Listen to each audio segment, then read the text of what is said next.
The moonlight lay over the beach like a pale blanket. The waves silently lapped at the shore, leaving a faint hum as they receded. Only the moonlight and the shadows of long, unused loungers were on the sand. When Elijah, Nora, Marcus, and Daniel stepped onto the beach, the salty wind and the damp scent of seaweed greeted them. But the night felt strangely heavy. The air seemed to have forgotten how to breathe, each inhalation coming with greater weight. As they approached the water, the surface shimmered smooth and silver. The sound of the waves was unnaturally muffled, as if something deep below was watching them, moving the water slowly. When Marcus jumped in, silence fell immediately. Laughter and splashes stopped, as if someone had flipped a switch. Elijah and Nora froze, while Daniel stood motionless, eyes locked on a single point.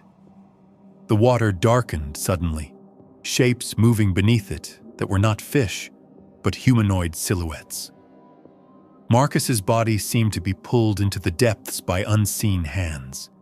His head appeared briefly under the moonlight, then disappeared into the water, leaving only silence behind. Fear rose to their feet, but retreat was impossible. The beach had erased the path they had taken. The chained entrance and rusted gates were gone.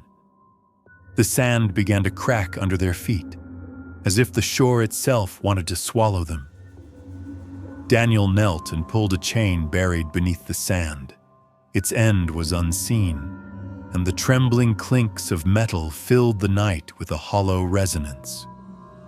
Faces of decay with hollow eyes emerged from the water around the chain. Nora screamed as she was dragged among the hands. Bodies sank beneath the waves, joining the shadows rising from the depths. Elijah tried to reason for a moment, but logic had no place here. The sea, the shore, the night. It was as if time itself had been trapped. Every wave, every grain of sand whispered the unknown. Moonlight fought against the shadows but failed.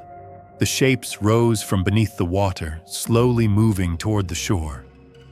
Daniel remained frozen, his gaze empty, lips unmoving. He seemed merged with the darkness, knowing all the secrets of the beach. Water seeping through the sand tried to grasp them at their feet, pulling them backward. Each step meant plunging deeper into silence and an unseen threat. The moonlight struck the shadows for an instant. Hundreds of decayed bodies rose from the depths. As they moved, a thin layer of foam formed on the water, and the stench of rotting flesh mingled with the air. Elijah tried to pull Nora away, but the shadows held her tightly. The sand trembled once more, and with a deep silence, receded. When he opened his eyes, the sea was gone. Only a dark, cold void remained. The sky, along with the moonlight, seemed to lean toward them. Shadows rose from forgotten depths, dragging them one by one. Elijah made a last attempt to grasp Daniel, but his body was heavy, cold, and unyielding. Daniel's eyes had darkened, his lips nearly vanished, his voice gone. Shadows circled Daniel, waiting to pull Elijah in as well. A sound rose from beneath the sand, blending with the waves, a faint whisper, like the drowned screaming, chilling to the bone. Hearing it, Elijah's heart lost its rhythm. Time, space, and reason had ceased to exist. In a fleeting moment, the sea returned, but not as water. It was a dark, thick, sticky liquid. Shadowed figures, fused with the liquid, shot onto the shore in one motion. Elijah found himself airborne. The sky flashed, and suddenly they all seemed to fall at once. The sea calmed again, but nothing was familiar. Marcus and Nora were gone. Daniel remained motionless, eyes filled with darkness. When Elijah lifted his feet from the sand and looked back, the beach stretched into an endless void. The sound of waves was no longer a hum, but merged with silence. The sea had reclaimed its secrets. Alone in the darkness, Elijah drew a heavy breath, but it felt stolen by the beach itself. As he took a step, the sand beneath him collapsed like a hollow.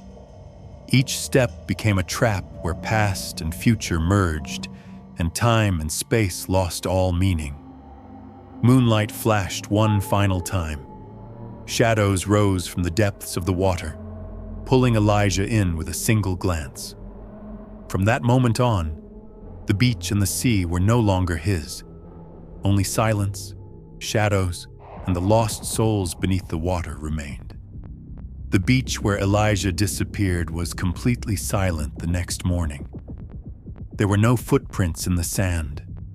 The moonlight had slowly yielded to the first rays of the sun. Only the sea struck the shore with a faint foam, keeping its secrets. No one ever understood what had happened that night. But everyone who walked along the beach felt the eyes hidden in the waves, some for a fleeting moment, some forever. The first light of morning was rising on the horizon like a pale orange line. The sea was calm, the waves barely brushing against the shore.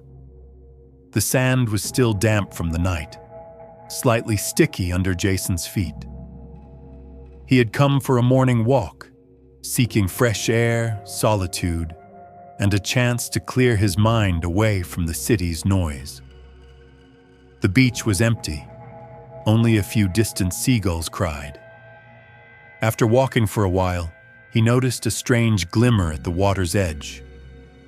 At first, he thought it was the sunlight reflecting off the surface, but looking closer, he realized it was a human body. The sea was slowly pushing it toward the shore. Its arms and legs appeared to move with the gentle waves, though at first glance, Jason could barely distinguish it from the water's natural motion. His heart started pounding, but he tried to keep calm. He pulled out his phone, attempting to take a photo. There was signal, but help felt far away. The body inched closer to the sand with each small wave. Jason stepped back, but curiosity and fear held him in place. When the body finally reached the shore, Jason noticed details. The woman appeared to be in her 30s, her clothes soaked and clinging from the seawater. Her face was visible, eyes closed, lips pale. The waves lapped gently over her, making her body quiver slightly with each pass. Jason flinched, took a deep breath, and listened to the beach's silence. Only the sound of the waves broke the morning stillness. He stepped back a few more paces and looked out at the sea. How had she gotten there? The water was calm, so who or what had brought her? Was it natural, or had someone left her there? He noticed other traces along the shore, a few footprints, pieces of seaweed, sand disturbed over scattered stones. Nothing offered a clear explanation. The sun climbed higher, illuminating the beach.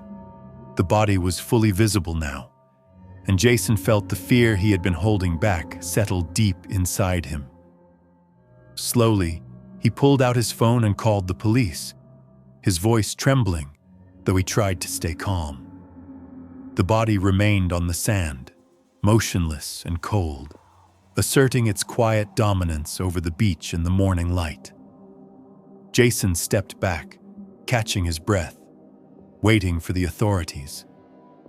The beach was no longer just a place for a walk. It had become a site holding the sea's dark secret. With each wave that hit the shore, Jason realized that even the morning's innocent light could not wash away this grim reality.